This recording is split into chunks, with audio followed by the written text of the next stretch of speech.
In the 1880s, two cousins came to Banstead from Spilsby in Lincolnshire. They were both carters and labourers, worked on the farms in that area before they came here, and they both came to work on local farms here, and perhaps in the building of Diceland Road, because they both came to Diceland. One was Henry Penson, and the other was George Henry Penson Low.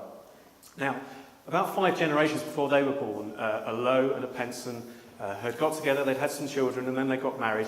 And there was a confusion of surnames in this very large family. So some children were called Low, some were called Penson, some were Low Penson, some were Penson Low, some were Lows without an E, some with an E. Even brothers and sisters in the same family using different variants of this. And they probably styled themselves as double-barreled Low Penson and Penson Lows. They used their middle names very often on documentation.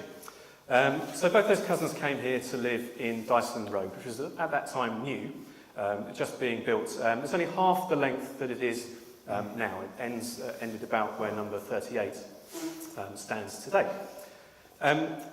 The first of those cousins, the older of the two men, was Henry Penson. Now, he married a Sussex girl, Annie Blunden. The Blundens had only just arrived in Banstead a few years earlier. Her dad was a builder, and they lived in Park Road in Wilmot Cottages, no longer there today, unfortunately. And they settled down together in Diceland Road after marrying here at All Saints. They went on to have 7 children, the first of which is the man we're commemorating today, Henry Penson. Now, he was born on the 8th of September 1889, baptised here at All Saints about 6 weeks later. He started to attend school in the village. He went to the infant school and then went up to the next level after that, studying in Standard 1, the first year of proper education, as it were. The family had moved around quite a bit. They went from Diceland Road up to Perrotts Farm, up by Banstead Woods. And after that, they left the area. They went to Ewell to live on Priest Hill Farm.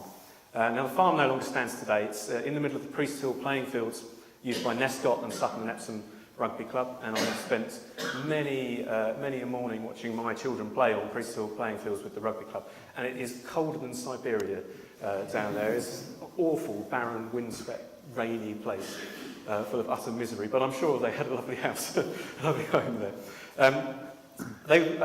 Henry's dad worked on the farm there as a carter and as a waggoner, and when they moved there, Henry transferred to the West Street School in Ewell.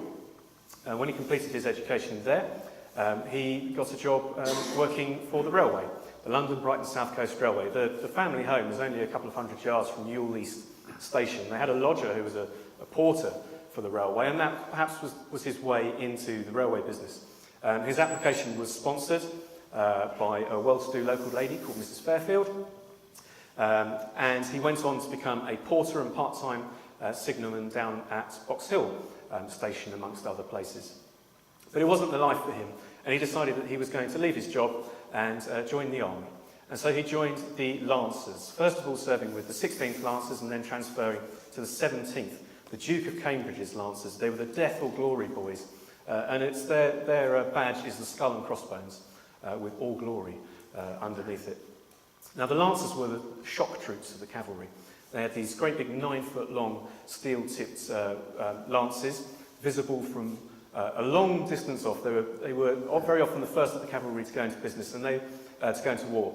And they had an immense psychological shock value, as we saw in the autumn of 1914, when they were spotted everywhere by Belgian and French civilians who would flee in panic as soon as they did, as they arrived with the advance guard of the German army. They were stationed in India at the beginning of the war, and when we had sent territorial soldiers to replace our regular soldiers in India to free them up to come to the Western Front, they came to France in the autumn of 1914. They didn't have much of an opportunity at all on the Western Front to act as cavalry. The 17 Lancers never went into action onto the battlefield in Henry's time with them, apart from one squadron, which we'll talk about a little bit later. And most of their time was spent waiting around with not much happening. When they were needed to, they were sent to man the trenches. Whenever there was a German attack coming on, the men would be put on standby, and they go in and hold the trenches if needed. And they went all over the place, and you really do need your A to Z of France in order to track their movements. In the winter of 1916-17, they were formed into pioneers to work on the trenches. And it's all those kinds of duties that took up most of their time rather than their intended use. There were sort of sniffs of opportunities at Arras and on the Somme and Cambrai, but they never really came off. The infantry never made a hole big enough through the German lines for the cavalry to rush through and exploit that opportunity. The one time that the 17th Lancers came closest was in the Battle of Arras. That began on Easter Monday of 1917. We were attacking the Hindenburg line, this very strong line of fortifications that the Germans had withdrawn from their weakened positions on the Somme to hold as a much better position for them. Now, the Lancers didn't go into action on the first day of that battle. They were being kept back. We were attacking the line sort of, it was a corner in the line. It was north-south, and then it curved away down to the south. And we were attacking the corner, the apex of that joint. And then down here on the flank of the Hindenburg line, we were going to attack that later. We had such success on the first day that they decided they were going to bring forward these attacks on the flank of the Hindenburg line. And so they brought them forward to the 10th, the second day of the battle. Now, unfortunately, they didn't have enough time then for a great big artillery preparation to cut all the German wire. So what they did instead, was to rely on tanks for their attack. And so a dozen tanks were arranged to come in and support the advance of the Australians and the British troops that were going to be attacking this village called Bullecourt. Unfortunately, the tanks were very slow in arriving that day, and the operation had to be postponed to the following day, and they didn't really make the best use of that extra day to start cutting the wire with their artillery, unfortunately. The attacks did go ahead on the 11th, the following day, at 4:45 in the morning. The Australian infantry began their attack. The news that we got back from the front line was pretty good, actually. The Australians were said to be in the two villages that were the main focus of their attack. There were troops and cavalry and tanks even spotted at a village on the high ground about 3,000 yards behind the Hindenburg line, so it all seemed rather promising. The cavalry were held a couple of miles away, a great big mass of men in the 4th Cavalry Division, and they were going to smash through these holes in the German line.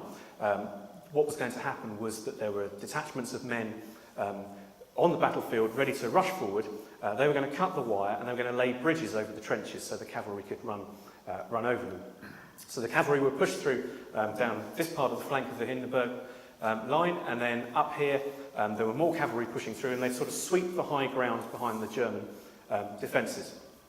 So one squadron, not Henry's squadron, but B squadron of the 17th Lancers and a squadron of the 6th Cavalry Brigade were following behind these Australian troops, and they were following to look for that opportunity to get through. And they rode to within about 400 yards of the Hindenburg line, and they realised that the wire had not been cut. So they wheeled around and returned back to this railway embankment where Australian troops were sheltering, and where the dismounted men, 50 dismounted men, were waiting with their bridges to go over the trenches. That news from early in the battle had been completely optimistic and wishful thinking. There were no troops beyond the Hindenburg line. There were no troops in Bullecourt. There were no troops in the other village. And there were some Australians, however, in the line in between those two villages, but there were also an awful lot of Germans there as well. They had captured some machine guns from a tank they had knocked out, and they'd set them up in defence of their position. So when those dismounted men and B Squadron went forward to try and cut a hole through the wire, they met with a withering volley of machine gun fire from our own British machine guns being used by the Germans. And they quickly turned around and returned back, having lost about 25 men wounded. The rest of the cavalry, Henry, waiting in a valley by a village about a mile away, were being shelled by the Germans with high explosive shell, lost about 7 horses. and a few men injured, and they very quickly were withdrawn to safety, and the cavalry never did make their breakthrough. In the winter of, after the missing opportunity to get into action in Cambrai in the autumn of 1917, and the winter of 1918, they returned to the trenches much further south along the Hindenburg line. They were holding a series of 5 posts rather than a continuous trench. They were holding sort of redoubts, these strong isolated positions, and then there'd be trenches behind them. And a squadron would have to hold this series of 5 posts. And 100 years ago today, it was the turn of Henry's squadron, C Squadron. Unfortunately, they were shelled during the day. Several men were buried and later rescued, but also Henry was killed, aged 28. He is not commemorated, as I said, here in Banstead, but he is commemorated in Ewell. He's on the Dipping Well Memorial by Bourne Hall, and also in St Mary's Church, and also on his old school memorial, West Street School Memorial, which hangs in Bourne Hall. Now, Henry's father's cousin, who had come to Banstead with him at the same time to live in Diceland Road, George Low, he got married as well. He got married to a local girl, Lydia Gatland. The Gatlins have been in Banstead for at least 2 centuries, maybe even 3 centuries now. And she was the aunt of the man we commemorated back in the autumn, Jack Gatland. Now, they got married here at All Saints, and they went on to have 5 children together. And the second man that we're going to talk about, Frederick, was the 4th of those children. He was born in the summer of 1896. And after living in Diceland Road for the first couple of years of his life, the family moved away to Woodmansterne, and they lived in Court Hall cottages, which no longer stand today, unfortunately, which were somewhere near the Woodman pub on the corner with Court Hall Road. Now, after a few years, they returned to Banstead and they came to Pound Road, and they lived in Fir Tree cottages, which again no longer stand, and then moved across the opposite side of the road to Pound cottages, which again have vanished without a trace, unfortunately. Now, he grew up to become a gardener, and he was just old enough to join the army when the war started, but he wasn't old enough to serve overseas. So he had to be 18 to join the army, which he was, but he was only just 18. He had to be 19 to serve overseas, which unfortunately he wasn't. But the youth of the time had been whipped into the patriotic fervour, the end of August, the beginning of September, and many of those young men lied about their age to join the army, which is what he did. He went to Kingston on the 3rd of September of 1914. It was the busiest recruiting day the British Army has ever had. Over 30,000 men signing up that day, more than would be normal in a peacetime year. And they were queuing around the block at recruiting offices at that time.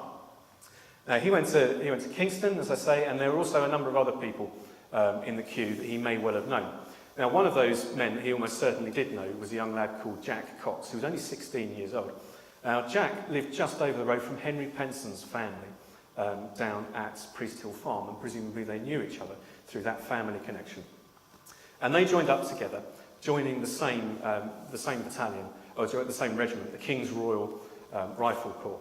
There were about 15 men that joined the King's Royal Rifle Corps at Kingston that day. 7 of them went on to be killed in the war. That is far higher than is the average of about 1 in 5 men killed, and they had nearly 50% of them died. Several of them went together into the same battalion. And so Frederick and his friend Jack and Ernest Parker, whose family used to run the butchers up at the High Street by the police station, they were put together into the 12th Battalion, this newly formed service battalion. And they went off to various sites around Surrey to be trained, and then went down to Salisbury Plain prior to their deployment. They wouldn't have had rifles available to use for months into their training. They wouldn't have had uniforms for months either. Very disorganised, far more volunteers than there were equipment for. And we were making do as best we possibly could, the men being trained by old veterans of the Boer War, or even possibly even Crimean War veterans in some places. And so the men trained, and those men of the Kitchener's New Army went out to France in the spring and the summer of 1915. Now, the big offensive that was to take place was going to be at the end of September, the Battle of Lewes. That's what all those men were being gathered for. But Fred never got the chance to fight in it. He'd only been in trenches for 17 days when one Sunday, the 12th of September, the trench was shelled by German trench mortars. They were always active, always more busy on a Sunday, apparently. And they lobbed a dozen trench mortar shells into the British line. And Fred and Jack Cox, the men who had joined on the same day and served together, both died on the same day. Jack was 17 and Fred was 19. Thank you, James, for that amazing story. Let us pray. Father of all, remember your promise and look with love on all your people, living and departing. On this day, we especially remember Henry Penson and ask that you would hold forever all who suffered during the First World War, those who returned scarred by warfare, those who waited anxiously at home, and those who returned wounded and disillusioned, those who mourned, and those communities that were diminished and suffered loss. Remember too those who acted with kindly compassion, those who bravely risked their own lives for their comrades, and those who in the aftermath of war worked tirelessly for a more peaceful world. And as you remember them, remember us. O Lord, grant us peace in our time, and a longing for the day when people of every language, race and nation will be brought into the unity of Christ's kingdom. This we ask in the name of the same Jesus Christ, our Lord. Amen. As our Saviour taught us, so we pray. Our Father, who art in heaven, hallowed be thy name.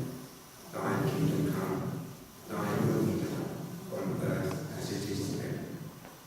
Give us this day our daily bread, and forgive us our trespasses, as we forgive those who trespass against us. And lead us not into temptation, but deliver us from evil. Thine is the kingdom, the power, and the glory, forever. Amen. Please stand. When you go home, tell them of us and say, for your tomorrow we gave our today.